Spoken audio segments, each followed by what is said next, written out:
Hello friends, स्वागत है आपका आपके अपने चैनल HSC स्टडी गाइड में। आज इस वीडियो में हम बात करने वाले हैं क्लोजिंग इंटरव्यू के बारे में और साथ ही में हम देखने वाले हैं कि ये जो क्लोजिंग इंटरव्यू होता है ये इजी होता है या फिर हार्ड होता है। तो चलिए शुरू करते हैं।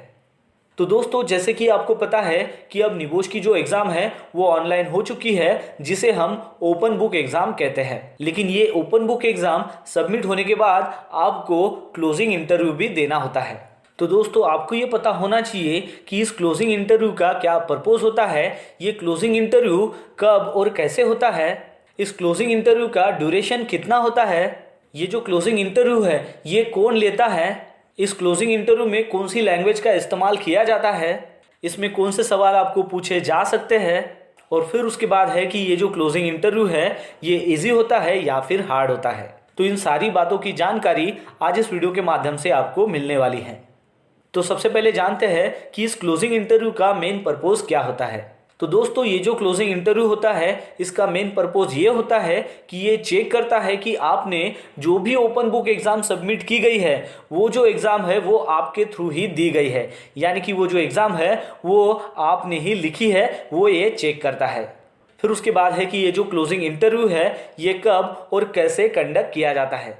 तो जो स्टूडेंट्स ने ओपन बुक एग्ज़ाम सबमिट की गई है उनको ईमेल के द्वारा इन्फॉर्म किया जाता है। तो ये जो क्लोजिंग इंटरव्यू है ये कौन सी डेट को और कौन से टाइम होने वाला है, और ये जो क्लोजिंग इंटरव्यू है ये ऑनलाइन थ्रू कंडक्ट किया जाएगा, जिसमें हो सकता है कि वो स्काइप के द्वारा लिया जाए या फिर व्हाट्सएप वीडियो कॉल के थ्रू लिया जाए या फिर मैसेंजर के थ्रू लिया जाए। और जनरली ये जो है ये क्लोजिंग इंटरव्यू के एक वीक पहले आपको ये जो ईमेल है ये सेंड किया जाता है। फिर उसके बाद है कि ये जो क्लोजिंग इंटरव्यू है इसका जो ड्यूरेशन है वो 15 मिनट से लेकर 30 मिनट तक का होता है। फिर उसके बाद है कि ये जो इंटरव्यू है ये कौन लेता है।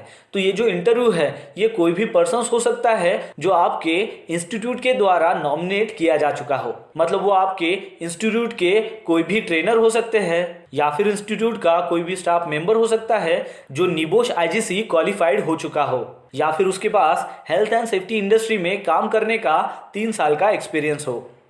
फिर उसके बाद है कि इस क्लोजिंग इंटरव्यू के दौरान कौन सी लैंग्वेज का इस्तेमाल किया जा सकता है।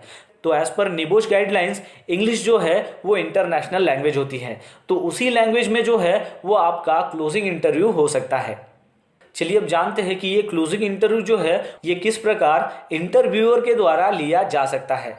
तो सबसे मेन बात यह है कि निबोश की तरफ से जो भी इंटरव्यूअर है उनको बताया गया है कि जब भी आप क्लोजिंग इंटरव्यू लेते हो तो आपके चेहरे पर स्माइल होनी चाहिए, और साथ ही में आपको जो भी स्टूडेंट का आप इंटरव्यू ले रहे हो उनको आपको घबराना नहीं है या फिर उनको नर्वस नहीं करना है। फिर उसके बाद जो भी इंटरव्यूअर है वो खुद को इंट्रोड्यूस करेगा कि वो कौन है, उसका नाम क्या है, वो कौन से इंस्टीट्यूट से बिलोंग करता है, एक्सेट्रा। फिर उसके बाद वो आपको क्वेश्चंस करेगा कि आपका नाम क्या है, तो आपको जो है वो आपका नाम उनको बताना है। नाम बताने के बाद इंटरव्यूअर आपको पूछेगा कि आपकी जो आइडेंटिटी है वो शो करने को। उसमें आपको आपकी जो फोटोग्राफिक आइडेंटिफिकेशन है, जैसे कि पासपोर्ट हो गया, नेशनल आइडेंटिटी कार्ड हो गया या फिर ड्राइविंग लाइसेंस हो गया, जिसके ऊपर आपकी फ़ोटो हो, साथ ही में उसके ऊपर वही नाम हो जो आपने इंटरव्यूअर को बताया है। फिर आइडेंटिटी कंफर्म होने के बाद वो आपको पूछेगा कि आप जिस रूम में हो उस रूम को शो करो। तो उस रूम को आपको शो करना है और दिखाना है कि आप उस रूम में अकेले हो, और साथ ही में इंटरव्यूअर वहाँ पर चेक करेगा कि वहाँ पर कोई भी बुक्स हो या फिर नोट्स हो या फिर कोई भी वेबसाइट्स हो या फिर लैपटॉप्स हो या फिर कोई भी इलेक्ट्रॉनिक डिवाइसेस हो, वो वहाँ पर नहीं है या फिर उसका इस्तेमाल नहीं किया जा रहा है। फिर उसके बाद है कि जो इंटरव्यूअर है वो स्टूडेंट को क्वेश्चंस करेगा रिगार्डिंग ओपन बुक एग्जाम के बारे में जो उसने सबमिट की थी। तो उसमें वो क्वेश्चंस कर सकता है कि आपने पर्टिकुलर क्वेश्चंस का क्या आंसर लिखा था, कैसे लिखा था और उसका आपने रेफरेंस क्या दिया था। मतलब वो यहाँ पर ये चेक करता है कि वो जो आंसर लिखा गया है वो आपके ही द्वारा लिखा गया है या नहीं। तो ये जो सारी बातें हैं जो इंटरव्यूअर आपसे पूछता है, तो ये जो सारी बातें हैं वो एक फॉर्म के जरिए वहाँ पर फिलअप करता है जो इंटरव्यूअर के पास होता है। तो उसमें जैसे कि आपने बताया कि आपका नाम क्या है, तो उस फॉर्म में वो आपका नाम लिखेगा। फिर आपने जो आइडेंटिटी कार्ड शो किया है वो आइडेंटिटी कार्ड के ऊपर वो टिक करेगा। फिर वो देखेगा कि आपके रूम में कोई भी इलेक्ट्रॉनिक डिवाइसेस अवेलेबल नहीं है, वहाँ पर कोई भी बुक्स ओपन नहीं है, तो वो उसके ऊपर टिक करेगा। फिर वो टिक करेगा कि आप जो है वो रूम में अकेले हो, तो उसके ऊपर भी वो टिक करेगा।